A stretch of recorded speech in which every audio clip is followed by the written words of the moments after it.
പ്രധാനമന്ത്രിയുടെ ഓഫീസ് ജനകീയ കാര്യാലയം ആകണമെന്ന് നരേന്ദ്രമോദി.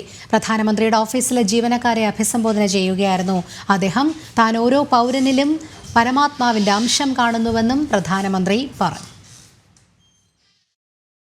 പ്രധാനമന്ത്രിയുടെ ഓഫീസ് അധികാര കേന്ദ്രമായാണ് പലരും കണ്ടിരുന്നത്. 2014 മുൻപ് ആ പ്രവണതയായിരുന്നു രാജ്യത്തെമ്പാടും. എന്നാൽ സമഗ്ര മാറ്റമാണ് ഇക്കാര്യത്തിൽ കഴിഞ്ഞ സർക്കാരുകളുടെ കാലത്തുണ്ടായത്. ഓരോ പൗരനിലും പരമാത്മാവിന്റെ അംശം കാണുന്ന തന്റെ ഓഫീസ് ജനങ്ങളുടെ ഓഫീസ് ആകണമെന്നും മോദിയുടെ ഓഫീസല്ല ആകേണ്ടതെന്നും പ്രധാനമന്ത്രി പറഞ്ഞു. हम फिर एक बार देश की सेवा के लिए प्रशस्त हो रहे हैं. हम वो लोग नहीं हैं कि जो इतने बजे ऑफिस शुरू होता है, इतना बजे पूरा होता है. हम वो लोग नहीं है.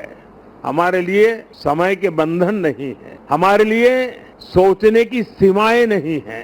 हमारे लिए पुरुषार्थ के लिए कोई मानदंड नहीं है. പ്രധാനമന്ത്രിയുടെ ഓഫീസിലെ ജീവനക്കാരെ അഭിസംബോധന ചെയ്യുകയായിരുന്നു അദ്ദേഹം.